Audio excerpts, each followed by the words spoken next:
It's time for the Redhawks Coaches Show on the SEMO ESPN Radio Sports Network. I have more to tell you. The Southeast Coaches Show airs every Tuesday at noon on ESPN 92.9 FM and 1220 AM. Live from Wings Etc. in Cape and Jackson. This is your chance to delve deep into the Redhawks football season with head coach Tom Matukewicz. Now, ladies and gentlemen, let's go live to Wings Etc. Let's go! Right here on SEMO ESPN. It is another edition of the Redhawks Coaches Show. We are live at Wings Etc. We're in the Cape Girardeau location, so we invite you to stop in, join us for lunch.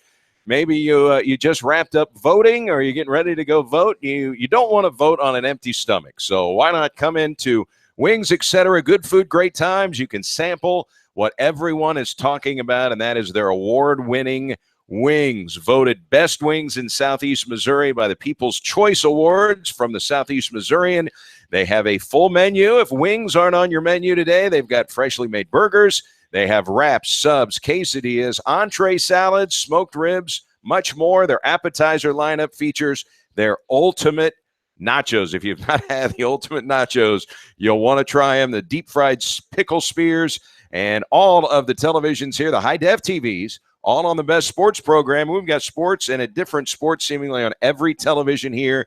And if you are interested in watching the NFL, college football, it is all right here in high definition at Wings Etc. Blues play tomorrow night. So if you want to stop in and watch some Blues Blackhawks hockey, this is the place to be, Wings Etc. Head coach Tom Matukewicz is here coming off the homecoming game against Jacksonville State, and they will head to UT Martin coming up. Coach, we'll talk much more about UT Martin here, but holy cow, man, these guys are really good. I mean, if it wasn't for Jacksonville State, this is a team that would be vying for the title, and they're still not out of the title chase. Yeah, exactly right. If they went out, they're the champions, and so certainly have our hands full this weekend, and they certainly don't have the roster that Jacksonville State has, but as a team, they really do a good job playing to each other's strengths. And, man, that's going to be an exciting game because the same thing, if we went out, we could finish as high as number 2 if Jacksonville State also wins out. So there's lots to be played for, and it's going to be exciting 2 games. We'll ask you a little bit later because we're going to have your All-American punter on here momentarily, Alex Knight. But if there was ever a time where UT Martin might be overlooking an opponent, it might be this week because they're thinking about, man, we go to Jacksonville, we can get that automatic bid to the playoffs, we can get the championship. Maybe they overlook you. That'd be good. Yeah, absolutely. We use all the help we get. They're 4-0 at home. You know, their losses have all come on the road, and they're tough to beat at home. But we did do that 2 years ago, which I didn't realize at the time how big a deal that was, considering his, coach's record versus SEMO. He's done an outstanding job. He's just a really good football coach. Jason Simpson, we'll talk more about him as we go along. And we'll talk more about the homecoming game. I just want to get a quick thought before we bring your punter, Alex Knight, on. Is that as physical a game as you guys have been involved in? We know about all the penalties and 25 total penalties, and, the officials had their hands full in that game. But physically, you knew they're the type of team that wants to smash mouth, run over you. You're the exact same type of team. How physical was that football game? It was as the most physical game I've been a part of. Our intensity was through the roof, and we really matched them. Even when you hear their players talked after the game, they had a lot of respect for SEMO, and that was a deal that felt like Jacksonville doesn't respect us, and a lot of their intimidation ways and all those things, and we just really challenged our team to knock back down and really take the fight to them, and they did just that. Intimidation works on a lot of teams. It works on a lot of athletes. There were guys that stepped in the ring with Mike Tyson. They were done Absolutely. Before the fight started. Intimidation's a real thing, isn't it? Yeah, certainly when you have the record and you have, hey, I was a 5-star recruit, and I'm going to come in and I'm going to tell you how good I am. That's a factor, and so that's why I really talked a lot about it this week. And we'll delve into it, all of the nuances of the Jacksonville State game coming up. But we want to have your punter, Alex Knight, on here, a guy that was really a kicker before he came to Southeast Missouri State rather than a punter, right? Yeah, he's had an interesting career, came in and was a kicker. And, of course, when you look at him, you just love his length and all that, and made a great business decision to move to punter, and he's had 2 of his best years. And I love the fact that he's going out playing his best ball, and even him, he gets frustrated with a 45-yard punt, and you don't really realize what you have there because he is so good and so consistent. So obviously you don't want to punt, but when you do, running him out there is really impressive. Even I think we've had 8 touchbacks or something like that, and he's still up there nationally in his punting. So really proud of him, not only his athleticism, but him in the school and just him as a character. His parents did a great job with him. Comes from an awesome family. He's everything I want in a Red Hawk player. Maybe the shoes, I'm not sure. He's Salt Life guy from Boca. So that's the only really issue that I got. Other than that, I love him. I see the shoes. Two-tone. Would you call those two-tone shoes kind of deck shoes? Yeah, that in Florida, they think that's how you go outside, pick up the paper. Well, it must be chilly out because he actually has socks on. Well, We'll ask him how often he wears socks, but that's kind of high praise coming from you talking about a kicker and a punter, because sometimes those are the guys that, hey, don't bother me. I got to deal with the guys who are down in the trenches here, but that's not the case with you and Alex. Well, I think he knows that we're really dedicated to the kicking game. We know the value in that, and he's a huge part in that, so we appreciate him. All right, let's bring Alex Knight on. He's from Boca Raton, Florida, and that is down in South Florida. And I know a little bit about the area that he is from. I was stationed in the United States Navy down in Key West, Florida for 4 years. Alex, good to have you on. How many times have you made the trip down to Key West, Florida? Key West, well, thanks for having me, by the way. Yeah. Key West, probably like 8th grade, only once, because it's 6 hours from where I live. Okay. It's a hike. Yeah. Well, it's for those who don't know, there's 150 miles of islands south of Miami. For people that didn't think there was anything south of Miami, there's 150 miles of islands, multiple bridges. There's a 7-mile long bridge at one point, and the very last island, 90 miles from Cuba, is Key West. So you've been down there. You've been down there one time. One time in 8th grade, my friends. We went fishing down there. It was a great time. Boy, now talk about fishing, living in Florida, man. That's fun. People charter boats. They can go out. Hey, we want to go for some game fish, maybe marlin, a sailfish, or if you just want to go out and catch some snapper. I mean, there's all kinds of fishing that goes on in Florida. Yeah, fishing's been a big part of my family my whole life. My dad, when he was 18, he fished a giant tuna fish competition up in, I think it was Boston or Maine. He caught a 650-pounder and won 10 grand. I said that in my senior spotlight a couple weeks ago, and that was one thing growing up I always wanted to do. So I love fishing, and just all the charters you got down there in Key West, like, it's insane how many tourists come down there and just check it out, and they love it.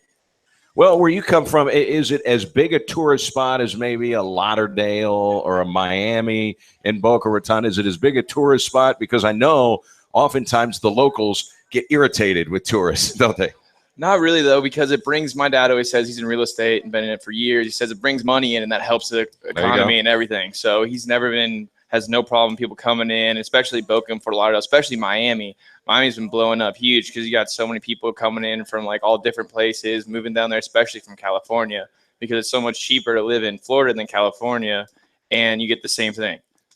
So I guess I got to ask you, if everybody's going on spring break, do you just go home? Yeah, pretty much. It's nice. I mean, it's a spring break destination. What's spring break like living in Boca? Spring break's pretty good, but Fort Lauderdale and Miami are definitely 2 hot spots. If you want to see some crazy things like in Panama City, you go down to Fort Lauderdale, Miami, and the beach is packed. You'll see kids going partying all day, having a great time. The unique thing is, where you live in Florida, and I was living in Key West, is spring break goes on for over a month for the people that live there, because each week a new set of schools is having their spring break, and they all kind of rotate down. So it can last up to like 4 or 5 weeks, right? Yes, it can, and they love it. Especially my friend works on the beach. He sells T-shirts and stuff. And he has his own company down there, and he loves spring break because he amps up the prices and makes so much money off those kids when they come down there. I'm a big I love seafood, and we would wait for the shrimp boats. They would go out in Key West. We would wait for the shrimp boats to come back. They would take the haul, clean them,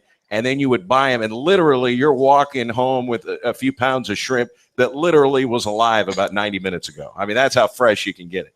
Yeah, that's the best way to do it, especially fish in Florida, like sushi. Anywhere you go, you're going to get the high quality because you just catch it from the sea and it's right there.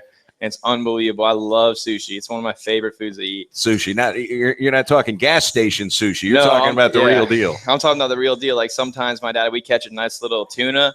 We'll cut it up, fillet it right there, spray some water on it, and eat it right after you catch it. It's that fresh. It's the best way to eat it. Redhawks All American Punter Alex Knight, our guest here on the Coaches Show. We're at Wings, etc. in Cape. But what is the best fishing story you have? Maybe the biggest fish or the biggest fight that you've had with maybe a game fish. Give us a good fishing story. All right, the best fishing story I gotta say was probably like 6th grade, a long time ago. It was me, my dad, and my brother, and it was really rough out on Thanksgiving. We went out fishing, and we were fishing all day. We're getting beaten up. The boat's getting tossed back and forth. And all of a sudden, my brother hooked up on a 60-pound wahoo. And it was literally the best moment of my life because he's catching this big wahoo. I'm like, yes, we got dinner. It's going to be so good. And everything's going good. It's Thanksgiving. God's giving us a good fish. And it was one of the best Thanksgiving I probably ever had. How big was it? 60 pounds. So it's like this long. It's pretty big. Man, how long did you guys eat on that thing? Oh, for a couple days, for sure, because we always give to the family. Our whole family fishes. So if we catch a big fish, we always have to go to our uncle's house, go to our aunt's, and drop some fillets off. So what do you do if your dad wins a champion, if he catches a champion tuna? Do you mount it or do you eat it? What's the decision there? We eat it. We don't mount fish unless, like, I don't know, we're not really big on that. We like eating it, so we eat it. And the big call for anybody who's ever gone on a charter boat, fish on. That's the thing. And then everybody rushes to the pole. And so have you ever caught a sailfish or a marlin? Have you ever gone deep sea fishing? Yes, the biggest fish I ever caught was a swordfish. It was 250-pound swordfish. And we were out 30 miles, probably 30 miles, I don't think how deep it was, maybe like 2,000 feet deep. And we were fishing on an electric reel. And you just drop it. It's called bait drop. And you drop it all the way down to probably like 600-800 feet. And the swordfish is pretty remarkable. They'll come all the way up from like 2,000 feet deep and get your bait and go all the way up in the air and go all the way back down. Like with their bellies, with all like the pressure down there, they're only a couple of fish that can do that. So it's pretty impressive. How long did it take you to get that baby in? We had it up to the boat in 30 minutes, but my uncle totally missed with the harpoon. So we had to wait another 2 hours to get it all the way back up. And then we got it the second time. So the entire 2 hours after the misfire, everybody's kind of mumbling under their breath. Come on, man. What's going on? Can we trust you this time? Yeah, it's a struggle. That's why we handed it to my other uncle so he can get it. What was the most epic battle that you've ever seen? Maybe you were on the boat when somebody caught something big. That's a good one. Probably one of this little dolphin we caught actually was because it was just jumping all over the place. It was me and my dad on our little flats boat like a couple years ago, maybe my senior year of high school, and it was just a really rainy, crappy day out, and all of a sudden this dolphin just hit the bait and just the rod reeling and screaming and just jumped out of the water and came back in. We were fighting it for a couple hours, and we finally got in, and we were so excited because we got fish again to eat. And it was the biggest dolphin I ever caught, and I was pumped. And for those, we're not talking about flipper here. Those are porpoises. No. Dolphins are completely different fish. Yes. In fact, I was out on a charter one time and caught a couple of really nice red-tail snapper. And a guy, I mean, it took him a while to get it in, but a green dolphin. Green. Have you ever seen one of those? Yes, the mahi-mahi. There's green. Some have like dots on them, and the females usually have that blue little dots in the back of them towards their tail. So it's you probably have some great fish stories then. Not too many as much as my brother. My brother has unbelievable fish stories because he's actually going to Cat Island to fish in the Bahamas. If you guys never heard of Cat Island, it's the farthest island in the Bahamas. It's super deserted, and the fish is unbelievable there because it's like no one lives there. So there's so much more fish. They haven't been fished at all, and Cat Island's been like one of the biggest game fishing it's been like in years. So do you just go straight boat down there? Do you fly and then charter a boat? How's that work? It depends. My brother's friend has a big boat, so he usually just take his boat and go down there. But usually if you don't have a boat, you got to fly down to Cat Island, and it's a sketchy plane ride, that's for sure. All right. Tell us what it was like at St. Thomas Aquinas. Boy, they have a great history of winning championships in multiple sports at that high school. It was a great experience. I actually went to St. Andrews my freshman year. Then once I got a call to go kick there, I transferred. And I remember my first day of practice, I was watching these guys, like they're all in like the NFL now, like Rashad Green, Jake Rudock, LaMarcus Joyner, like watching these guys, Giovanni Bernard, James White, like unbelievable guys. And I'm watching this practice. I'm like, this is not a high school. This is a college. This is a Division I college. And one of my best friends actually now, Joey Bosa, he's playing really good for the Chargers right now. And I can never think like hanging out with them all in high school. Now he's in the NFL making millions, and never would have thought that would happen. Well, at least if you ever go to a Chargers game, you got tickets. Of course. What was give us some other names of guys who have swung through that school that we might recognize. Michael Irvin, that's a big one. Chris Carter didn't go there, but he's always there coaching up. He was my wide receivers coach when I was there. I played a little bit of wide receiver there, but I didn't really get on the field too much, so I kick. Those are two Hall of Famers, Michael Irvin and Chris Carter. Yes, they are. And I'm trying to think, a couple other ones are big, and I think a lot of them are still in the league, but I know they broke the record this year for the most high school to put in the NFL in ever, and they're still kicking butt with that because they just have produce because those coaches just know what they're doing down there. So you were the punter in the 2012 Florida versus Georgia All-Star game. What was it like playing in a big All-Star game like that? Because when you're talking about Florida and Georgia, those are two states that bring a lot of football talent. I think that's the best part. My favorite thing is playing in big games because all the pressure's on you, and I love pressure. And that's one thing growing up I always loved doing. I was competing against my brother and all my friends. And playing in that Florida-Georgia game was the first time I ever punted in a game, and I had a great game. So I was really happy to be there and be a part of it. For anybody that has not seen you punt, you're a left-footed punter. Are you left-handed in everything? Actually, not really. It's kind of funny that people ask me that all the time. I righty. When I used to play like tennis and baseball, I swung with my right hand, but I switched back to my left, and I actually was better at it. So my mom thinks I was a lefty, but I just put all the things in my right hand, so I kind of ended up being a righty. Is it different for somebody to, like, say, punt returner with the different rotation? Does that throw anybody off, or is it it's all the same? Yes, it's a huge difference. That's why you see, like in the NFL nowadays, they're starting to move to lefty punters because you have to every week. Say you have a righty punter on your NFL team, you have to go bring in a guy that kicks lefty because it's a totally different spin on the ball. Like last week against Jacksonville State, like there were some punts that he totally could have returned because that returner is really good. But he told me, man, your spin's weird, and that's why he was fair catching it because he doesn't know where the ball's going to go. Because when it comes down for righties, it usually comes this way, and for lefties, it comes that way. So if you're a returner, you're looking at the ball, you're so used to always going this way, going back to your left side's really hard for them. So do you have aspirations? You want to see if you try your hand at maybe the next level once your college eligibility is over? Yes, I definitely want to take a shot and see where that comes, and hopefully I make a team or practice squad and see what happens. That'll be awesome. Well, you're leading the league in punting for a second straight year. Maybe we need to drug test some of the voters last year that voted you second team all conference, despite the fact that you led the league in punting. You're leading the league again this year. 3 preseason All-American teams. That's got to be kind of cool when they tell you, hey, you just got voted an All-American. Yeah, that was definitely a blessing for real. I thank God for that. And just all the hard work Coach Duke told me I've been doing, and just got to keep grinding every summer. And hopefully, I don't really care what the OVC says about me. I just want to do my best.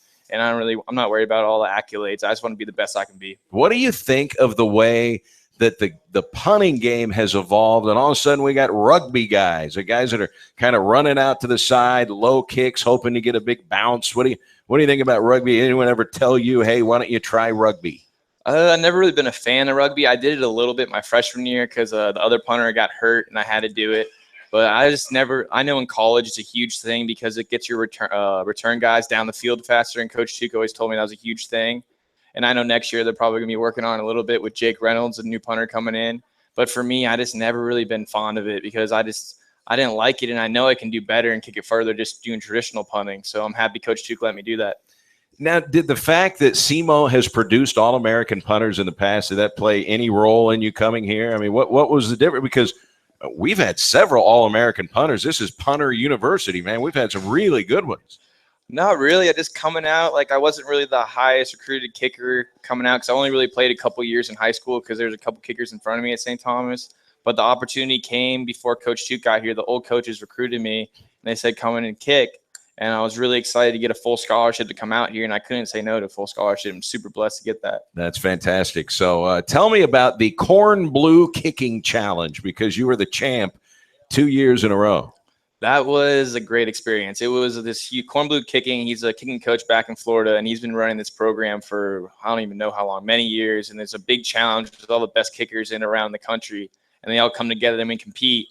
And that's one thing I always loved doing since high school was competing. So I always end up doing pretty good at those. And it's always hard with those guys because there's great kids. I know some kids went to Utah, some kids went to Nevada, and big-time schools way bigger than I did. But at the end of the day, it's like whoever kicks the best wins. So you went from kicker to punter. How big of a transition was that? That was a big one for me. I got to admit, when Coach Martin and Coach Duke said, you got to punt, I was like, uh-oh, because I never really punted. And I know my first day of punting did not go too well with Coach Duke. So seeing all this transition for me was really good because it ended up for the best. Me being a lefty definitely helped. And just learning and working all summer, and Coach Duke let me go home and work this summer. And that was a huge thing for me to help me get going and have a great year. So have you worked with punting? I mean, obviously you work with kicking coaches. Yes. When you work with punting coaches, you ever, work with a coach and say, really, you haven't been punting your whole life? They're really amazed that you kind of took it up late in your career? Yeah, some coaches say that, but some coaches see my athletic ability and say, hey, like, that's why you got it so quickly. And I really respect Coach Tony. He's been around for a while, and I work with Pat O'Donnell. He kicks for the Bears right now, Matt Darr, the Dolphins punter, and Ryan Quigley with the Arizona Cardinals. I work with them all summer, and that's one thing that really helped me out, because when you watch the pros do something and have a coach something, it's a little different because everyone wants to listen to the pros. When you listen to some old guy, it's a little different. When you listen to a pro, they're doing it. They're making money off it, so they know what they're doing. So do you get feedback from these guys who are actually in the NFL? Yes, hey, I do. think you got what it takes. Yes, they've been telling me you just got to get your technique better. You got to shorten your steps and just do a couple things that a new punter would be trying to fix. And that's one thing I really like about all these pro guys, because they tell you straight up, you got it or you don't. And they said, if I get my stuff right, hopefully I got a chance, and we'll see what happens. All right.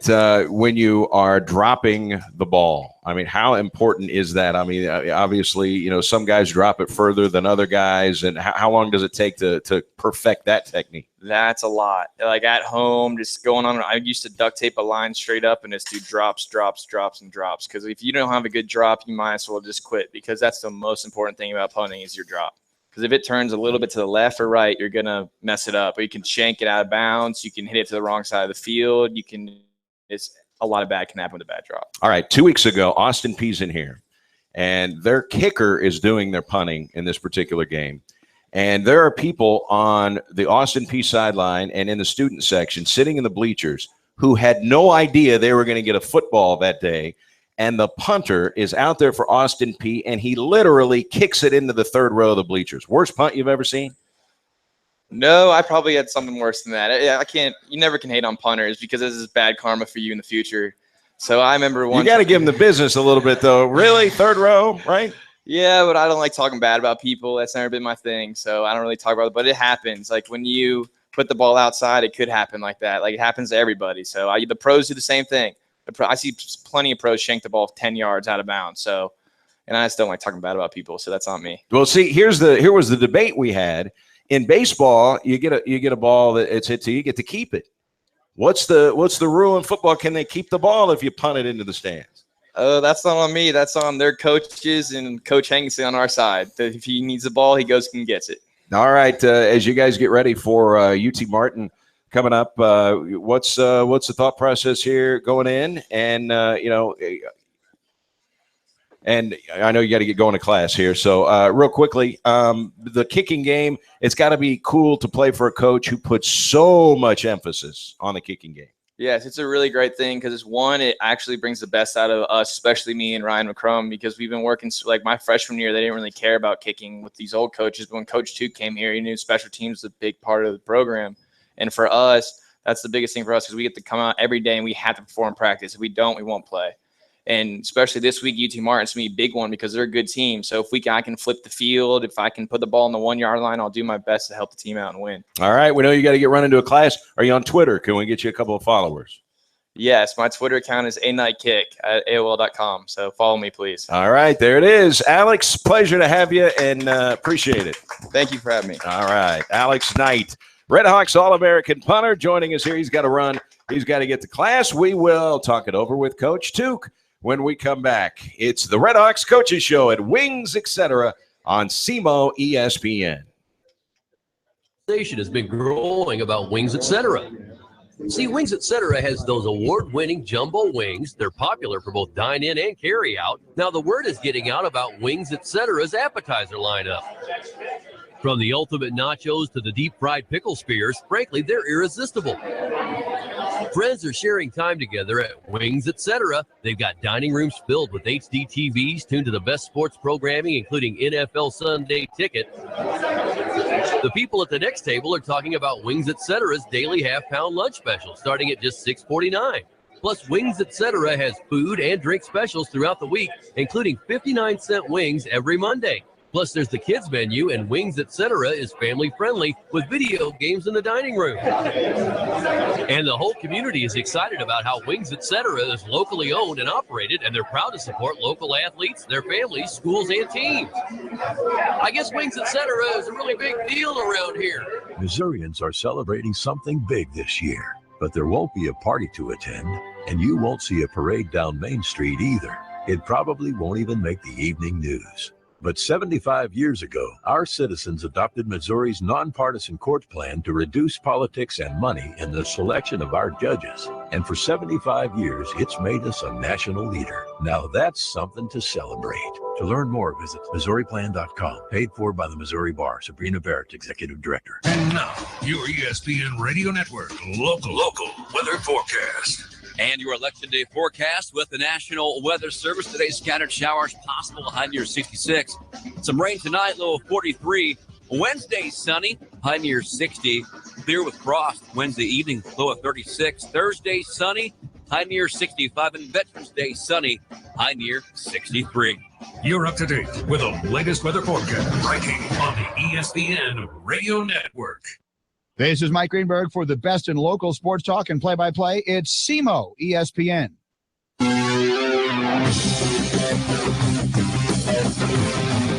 Redhawks Coaches Show with Coach Tom Matukewicz. We are live at Wings, etc. in Cape Girardeau. And if you have never eaten here for lunch, we encourage you to check out their daily half-pound. That's right, half-pound lunch specials. They start at just $6.49. They have food and drink specials throughout the week, including their 50-cent wings on Mondays. They have a terrific kids menu. Our kids love the menu here. They've got family-friendly video games, a Golden Tee. If you're a big fan of Golden Tee, and I know a lot of golfers are, they have Golden Tee here. So, heck, that's worth the trip here to Wings, etc. They're open 7 days a week. They're open late on the weekends because the games run late. Good food, great times, Wings, etc. And Coach Tom Matukewicz rejoins us. Boy, good to talk with Alex Knight. What a good young man he appears to be. Man, we have a team full of those guys, but how awesome is he? And they don't just come out of the womb like that. Obviously, some people have done a great job in his life, and he's listened, and he's going to have a wildly successful life because of his attitude and effort. Okay. In terms of, you've been around, I'm sure, a lot of great stories as a football coach, some that you saw firsthand. Maybe you've got a couple of buddies who are coaches who have great stories. How cool of a story would it be if he becomes a professional punter, a guy who never punted until he came to college, and it was because, hey, why don't you try punting? Yeah, it's crazy how life works. You only get so many opportunities in life, and he got it, and look what he did, ran with it. And what a story would that be? And he's got a chance. There's been a lot of guys come in and ask. That left-footed thing is that's a real thing that a lot of the scouts are talking about. And so, hopefully he gets that opportunity, because I know if he does, I think he'll do the work that it takes to make it. Boy, now that he is well known after leading the league in punting this year, hopefully he'll get voted all conference, even though he led the league last year and was not voted all conference. But that's a pretty big thing to lead a conference in punting average. And, it's not because he gets big bounces because he's a rugby kicker. I mean, these are legitimate averages he's putting up. Yeah, he's dominated his aspect of the game for sure. All right, let's talk about Jacksonville State, a game where the Gamecocks came in here riding a 21-game conference winning streak. And, boy, you could tell from, I don't know, 2 or 3 plays into the game, things were going to get chippy. There was a lot of jawing going on between both teams, right? Absolutely. And there was a lot of jawing last year, but mostly on just one side. And so, just really talk to this team this last week. Just don't take anything from them. Don't get a penalty or anything, but they're not going to come in here and intimidate us. And when they leave here, they're going to have our respect because we're going to bring it every single snap. And that's why I told the team, I really felt like that's a big brick in this thing we're building, because you earned a nationally prominent team's respect and how we, stopped the run, how physical we were, and took it to them. And we're in the game. I mean, we probably played well enough to stay in it. Maybe didn't play well enough to win it. But it was close enough that if we got a couple calls, it could have gone the other way. And that was a big storyline in the game. No one is jumping on officials, but there were 25 penalties called in the game, and that's not even taking into account anything that was refused, which doesn't go in the penalty count. If you refuse a penalty, they still threw a flag for it. Boy, it's been a long time since I've seen a team get 16 penalties. That's how many Jacksonville State got. Yeah, they're the most penalized team, and so I know I think they may feel like they're getting targeted or whatever, but I think when you watch the film, it is what it is. Obviously, those things are coached, and it's gonna show up, and the officials got to make those calls. And I think the officials were a little surprised at the intensity level that both teams had. Right off the bat. I mean, almost every single play ended with about 6 or 7 guys on the ground, and they were getting it on. So I think it took it a while to get back control of the game. How surprised were you at how many times they jumped off sides, how many times they jumped into the neutral zone, and how much of that was Jesse's heart count at the line of scrimmage? Well, we weren't surprised because that's what the film looked like, and that's what we tried to do, and did a great job. I mean, that first series it was 3rd and long, and we got it to 3rd and short, 2 back-to-back offsides penalties. You don't see that very often. No, you really don't. And so that was great. I think it still comes down to lack of discipline and focus and those type of things. Well, one big turning point in the football game was the touchdown return by Cam Sanders. It looked like he had done it twice in 2 weeks. Well, he did. I mean, he got to the end zone. And there was a flag that came out on the play. It appeared that the flag came from a part of the field that was not involved in the play. It was behind Cam into another part of the field. Obviously, you guys go back and look at film for various reasons, but you scout film, certainly on a play like that, you probably can't wait to just kind of get a look at it because you saw it in live speed, but you want to get another look at it. What did you see when you went back and looked at the film? Well, I was disappointed in the call, but I was proud of our kickoff return unit. That's something we really tried to get off and going, and people were doing a really good job blocking. And one thing that makes Cam so good is the arm tackles that he breaks. He's fast. Like, he's one of the fastest guys, but he's also like 210. So they had some guys there, and he's able to break those arm tackles, which was great to see. And we had told the kickoff return units that if they had another touchdown, we'd buy them a shirt. Coach Martin did. And so we still got them the shirt because in our mind, they did what we asked them to do. And in our mind, that was the score. That's awesome. And you talk about arm tackles. You look at 2 guys who have very similar speed, Tremaine McCullough, Cam Sanders. The difference is Cam is big and arm tackles aren't going to bring him down. Maybe that might slow down Tremaine a little bit. Yeah, exactly right. They're two different players. Tremaine can just make you miss and jump cut and do all these things and keep his feet. And that's the thing that Cam's got to work on, is just keeping his feet. But a straight line guy and those vertical cuts, man, he's dynamite. Coach Tom Matukewicz, our guest, Redhawks Coaches Show at the Wings Etc. location in Cape Girardeau. And when you look at the final numbers, it's a little misleading. You were held to 0 yards rushing in the game, 28 carries. But, you had a bad snap. You lost about 25 yards on that play. Any sacks or any negative yardage goes, in the opposite direction. But suffice to say, you knew by a wide margin they're the best run defense in the entire conference. I mean, teams aren't even rushing for 100 yards against them per game. Were they as good as you thought they were going to be? Yeah, they were really good, but I was mad, and I'm mad still. Like, that better never happen again as long as I'm the head football coach here. We need to be able to rush the ball. I don't care if we lose yards. I don't care if we're playing the New York Giants. We need to be able to run the football better, and that's going to be the challenge of our offense. And I know Jacksonville State's good, but I don't care. Like, we should still been able to run the football better than we did. The passing attack, you said prior to the game when we were talking, doing our pregame interview, you said, hey, we are going to take at least 5 shots down the field. We're going to take our shots. Man, you made a few of those count. 2 long passes to Christian Wilkerson. Yep. One of them resulted in a touchdown. Yeah, I think that was the struggle. In the first half, we didn't get any of them. And so we got shut out in the first half. In the second half, we were 2 for 3 of the long balls. And so that was a great job by Jesse and on the offensive line to get those off. And Christian did a nice job. So that's what we knew we were going to do.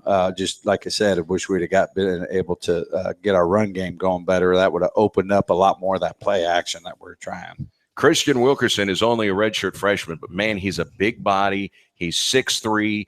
And from what we've seen, I mean, this is a pretty big body of work now. It's not a small sample size. He's good with the deep ball. You've hit him with several deep balls this year. Yeah, I think him and McLemore's really come on. I mean, I really do believe that. They're a lot of contested balls, and I think just the strength at reception points what sets them apart right now. Boy, the job your defense did, Coach. First of all, you shut out the number 2 team in the nation in the second half. They got zipped.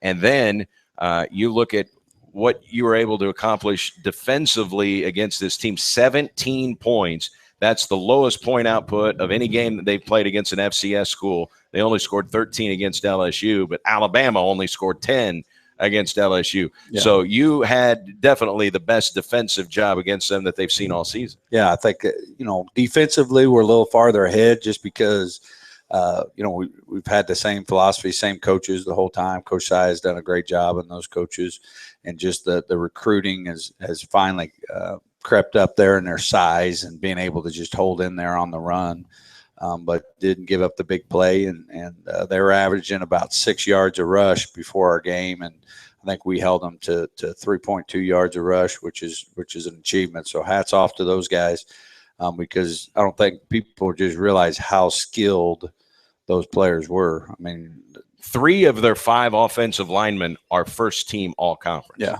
and they're really good, and they're really mean and nasty, and they try to get after you. So just like I said, that's why I thought it was such a huge brick that we laid and not allowing them to impose their will on us. And the thing about holding them down in the rushing game, it's not like they abandoned the run. They ran the ball 43 times. Yeah, 43 times for 3.2. That's astonishing. And we were physical, when we tackled the guys, and we're able to create 2 fumbles when we tackled. So it was a great afternoon for our defense. And it was no fluke. Anybody that saw the game, I mean, the running lanes just were not there. I mean, these guys, their 2 running backs are both transfers from the Southeastern Conference, Kentucky and Auburn, 5-star guys. And, I mean, the running lanes just weren't there. I mean, just on sheer strength, they were able to fall forward for 3 or 4 yards on a particular play that was totally shut down. Yeah, when we had guys there, and if maybe miss a tackle, but he can make a lot of guys miss, and those are NFL type guys. And so our defense just kept pounding. And the one thing that I'll tell the team today I really appreciate is the fact that we have stayed together. It's kind of easy to get in the blame game and why ain't the offense doing this and all that. But if you're in my meetings and you're in our locker room, that hasn't happened. Like, our defense hasn't turned on our offense. Our players are doing a really good job of just understanding that each game is different and you don't know what's going to happen. You just got to fight and try to win the game. And we've steadily improved. The record hasn't shown it, but when you look at the details in the film, like, it's happening, and we got to still believe, and we got to just trust that eventually this thing will turn, and especially with the 2 games that we have left in this season and being able to finish as high as number 2 in the OVC. Another thing, there was a stretch there, it might have been the second quarter, where, boy, every time that Jesse dropped back, there was a guy in his face immediately. I mean, their pass rush was ferocious there for a while. But whatever adjustments you guys made as the game went along, you gave him a little bit more time. There were some adjustments there. Well, I think it's just trying to get used to the speed. We don't have those players, so you can't show them in practice what it feels like. So the offensive line did a good job, and we challenged them on the sideline that they got to do a good job. And I know Coach Weimers did a good job of adding some chip protection in there. But it was certainly good to see that we were able to throw the ball and move the ball in a 2-minute drill towards the end of the game because we hadn't been able to protect up until that point. Boy, and, going into a game, you obviously feel confident about your guys versus their guys. But then as the game goes along, you see, okay, hey, I may need to give him a little bit more help. Let's slide a tight end over here. Let's get a running back, to give it a little bit more help. And it seemed like those adjustments did pay dividends. Yeah, absolutely. And Jesse did a nice job. A lot of those were he called a lot of that short passing game. And so, again, I think Jesse had a great game. You look at the 2 picks, it's like a tip ball. The defender basically knocked down our receiver. And so that's what it looked like from the press box. Yeah, he did. It hit him right in the back. And so that's not on Jesse, and then the same way with the other one. So, I think Jesse's playing at a really, really high level and should only get better. All right. Chase Abington could not help you out in this football game because going through concussion protocol. What's his status? Does it look like there might be a chance that he helps you out Saturday? Yeah, he'll be out of practice today. He had a couple bad as a kid. He had a couple bad. He had a bicycle accident, a 4-wheeler accident, and so we're just ultra careful with him to make sure. So he'll be in what we call the pit for practice today.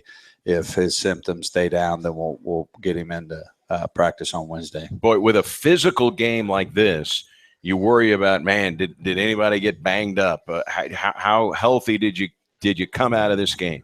Very. I mean, we didn't lose anybody.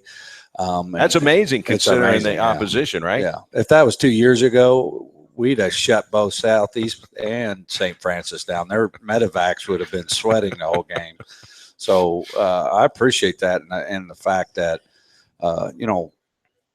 we're almost surging, which tells you that our size and our strength is getting better, not getting worse, and we're not getting wore down because we're just stronger, bigger people. Boy, and how much does it help now that you've got more depth? Because anybody who's at the game, they'll see 4 or 5 guys run on at one time on defense so you can get fresh legs in there. Yep. If you have no depth, you're running guys in there that might get trucked. Yeah, it's just no different than a pitch count or anything. It's a rep count. If you could take 10 to 15 snaps off a kid over 10 game season, I mean, that's a lot. And then I think we do a good job with our players of trying to take care of them during practice. And I trust this team in the fact that I could back off a little bit and they won't take it anything other than I'm trying to get you feeling great by Saturday.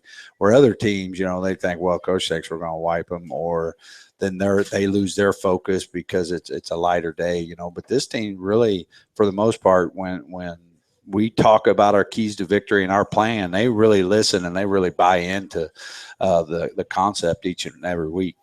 Back-to-back home games, that was great.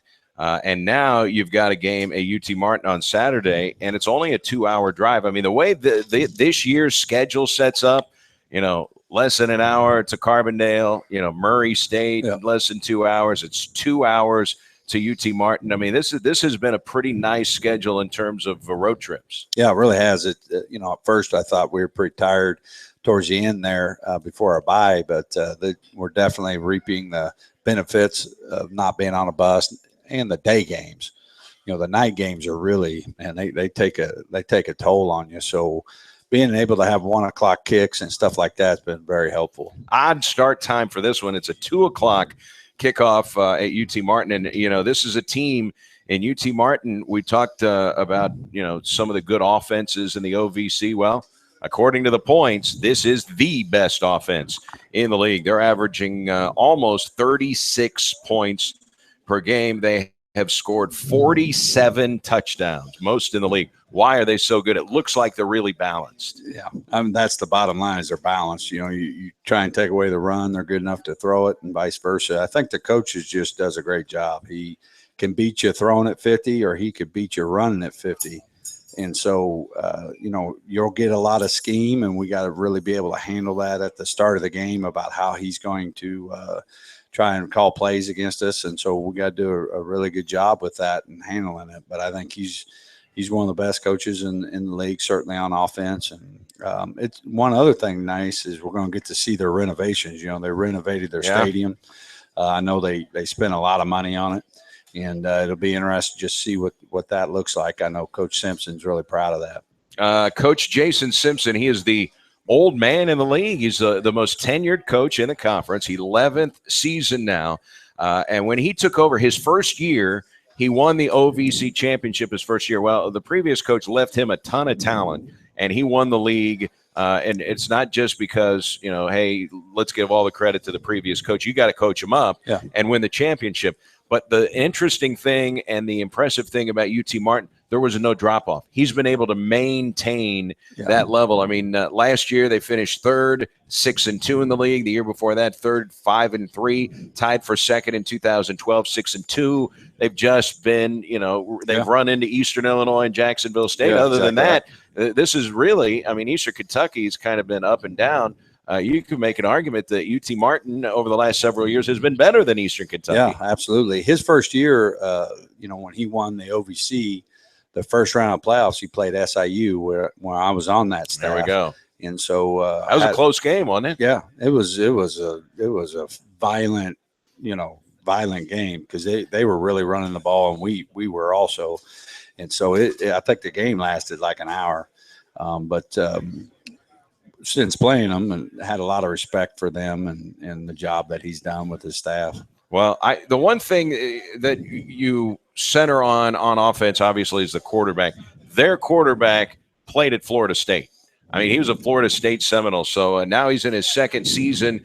He's having a really good year. He's second in the league with 19 touchdown passes, Troy Cook. Yep, does a nice job. I think Coach has done a good job coaching him. You know, makes great decisions. I would say he's a lot like the SIU guy, Indiana State guy. Not extremely fast, but very nifty. Can move around, pick up first downs with his legs also, or just stay in a pocket and find open guys. So he's a handful, and I know he's intelligent. He does a lot of checks and stuff like that. And so there's a reason that they've been able to score the points that they have. I think he has a lot to do with that. It's interesting because you'll be playing him. He's got a national championship ring. He was on Florida State's national championship team. He's got a ring. I have to ask him to see it. Yeah, get a look at the thing, right after I trip him. The thing that jumps out at you, Coach, with their wide receivers, 6'5", 230, 6'4", 6'4", 6'3", and then they've got this little 6'2" midget running around out there. They're huge. Yeah, I mean, obviously that's his recruiting model, and he wants big wideouts. And I think you know, when they run the ball, they're very effective at blocking safeties and stuff like that. But more so probably is the deep ball. You know, they'll pound it, and try to take it over the top. And so we got to hold up on all those deep balls because they look good on film. They're pretty football players. And their running backs are kind of interchangeable. Jamie Bowe and LaDevin Fair. It's interesting where they rank in the OVC. Fair is 6th in the league in rushing. Bowe is 7th in the league in rushing. So, I mean, and they one has 6 touchdowns, one has 5 touchdowns. It looks like they pretty much just go 50-50 with these guys. Yep, they interchangeable. They've done a good job. I think the issue that UT Martin has is they've turned it over. They've had 8 fumbles in league play, and so that's their kind of their Achilles heel. They've been able to overcome it because their defense is so good, but and been able to create the takeaways on defense. But that's certainly their issue. But I'm telling you that their team and everything starts up front. Like their offensive line does a great job. They're physical, they're big, and I think that's what opens everything from there. That is their biggest issue. It's amazing they have the record that they have, just one loss with all of the turnovers, 26 turnovers. They are tied for the league lead in most lost fumbles with 13, and they've thrown 13 interceptions. Only Eastern Kentucky has thrown more, but they lead the league in interceptions, 14, and they have 5 pick sixes, 5 of them. Yeah, I think they've scored 7 times on defense. So their skills really good on defense, and so we've done a good job of not turning it over. So that's got to stay consistent this weekend, or we won't win the game. And then defensively, we got to try to create some of those, because that's exactly the plan to win. Boy, the defense, though, I mean, you talk about they've got a Florida State guy. They've got 2 good running backs. Their wide receivers are all 6'4" or bigger.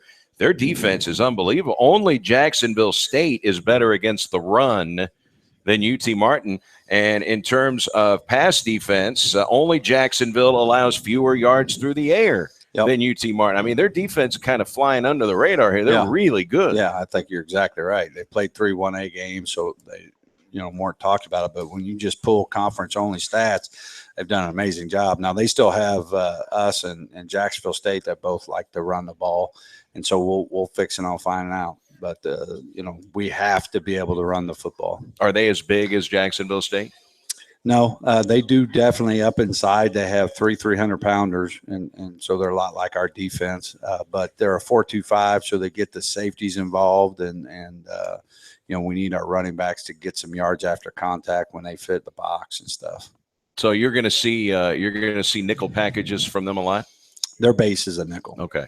Yeah, so they would call themselves like a 3-3. They got 3 D linemen, 3 linebackers, and then 5 DBs. But what's the advantage of that? I mean, what's the philosophy behind that? Well, I think the league's a spread league, and so you're getting 4 and 5 wideout sets, and so having 5 DBs help you in coverage where you don't have to sub. You could stay in base, and that's same with Jacksonville State. It's just that their nickel was 215. Yeah. And that's not normal at all. Most nickels are 180, 190, so, but we got to take advantage of that. One final segment here with Coach Tom Matukewicz. Don't forget that is a 2:00 game, and it's only 2 hours to Martin, Tennessee. So hopefully we'll have a nice Red Hawk turnout. And you can take a look at all of the millions of dollars they pumped into their stadium, man. They've got a luxury suite section, much like Austin Peay did, press box. I mean, they've really pumped some money into their football program, and that's one of the reasons why they're among the elite in this league. One final timeout. Back to wrap it up with Coach Tom Matukewicz, Redhawks Coaches Show from Wings on SEMO ESPN. Conversation has been growing about Wings, etc. See, Wings, etc. has those award-winning jumbo wings. They're popular for both dine-in and carry-out. Now, the word is getting out about Wings, etc.'s appetizer lineup.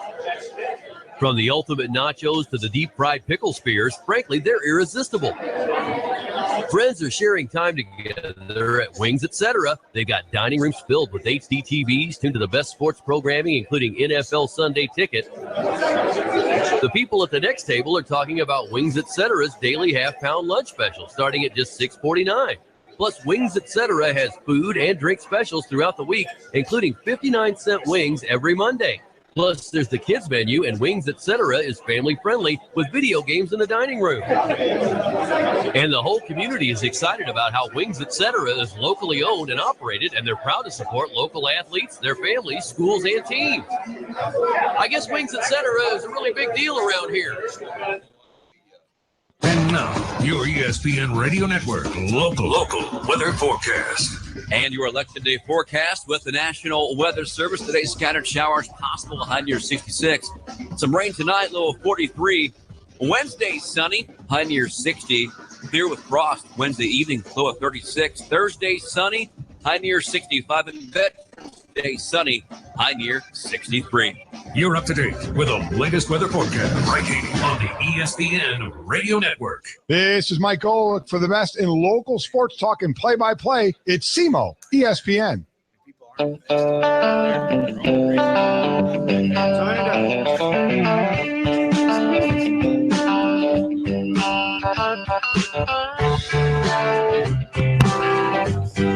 Final segment with Coach Tom Matukewicz, Redhawks Coaches Show. We are at Wings, etc. in Cape Girardeau. I think we're in the. Are we in the Jackson location next week, Mike? Yeah, we're in. We'll be in Jackson next week. So make a programming note. Redhawks and UT Martin coming up at 2:00. And as far as the Ohio Valley Conference championship race, we talked about it a little earlier. UT Martin, all they're thinking about is winning a conference championship. And in order to do that, they've got to go to Jacksonville State and win. If you're a coach of UT Martin, don't you get a little nervous that maybe your guys are going to overlook the team you're playing right before you go down to Jacksonville State? Yeah. Oh, absolutely. I mean, they're 18-year-old, 19-year-old kids, so they read the papers, they listen to their buddies, and get on the internet or whatever. But that coach has done such a good job with them. I think they listen, and I know we'll probably get their best because he does a good job with them. And it's going to be a great game. Like I'm really excited about this game. And as far as being able to run the football against them, they've put up some good rushing defense numbers. But they've done a lot against a lot of teams that like to throw first. Yeah. That's not you. That's not Jacksonville. So I think they're going to lead get a big the league challenge. in sacks. I think they have 14 conference sacks, and so each one of those are probably 5 yards or more, and so that takes off that rushing and stuff like that. But if we get in third and long, it's going to be a long day. We got to be able to control the line of scrimmage and do what we do. All right. Without divulging any secrets, what are the things you're highlighting for your team? Okay, here's what we need to do to go over there and beat them. We talk about turnover margin for sure. We talk about being the most physical team. Winning the critical situations are number one. Third down offense in the conference, number one red zone offense in the conference. We're the number one defense in red zone. But those critical situations, if they get it down there, we got to make them kick field goals. And offensively get it down there, we got to make our field goals or we got to score touchdowns. They've got a good punt returner. They're not great at kickoff returns, but they're good at kick coverage. So they're pretty decent on special teams. Yeah, I think that goes back to the defense. Their defensive personnel is better, which creates all that special teams. That they're better on special teams. All right. It's going to be at 2:00 on Saturday, Redhawks and UT Martin. Coach, we'll see you over there. Thanks so much for the time. That's Coach Tom Matukewicz, and that is going to wrap it up. Hey, don't forget, we've got women's basketball at the Show Me Center tonight. The Redhawks will host Culver Stockton in their exhibition opener. The Redhawk men won their exhibition opener last night. We will broadcast the game. It's a 5:00 tip-off, so it's early. And then the volleyball team is at home against UT Martin at 6:30, so you can make a night of it. If you go to the women's basketball game, you get free admission with your ticket stub to go see the Redhawk volleyball team at 6:30. So we'll be on the air at 4:45 with Redhawk women's basketball on SEMO ESPN 1220. We'll see you over the Jackson location of Wings next week for the Coaches Show. So long, everybody. And Stu Gotts and those guys down there ranking who's the hottest guy at ESPN, and it was like 30 deep, and they left us out. But with more information, I'm no longer a fan.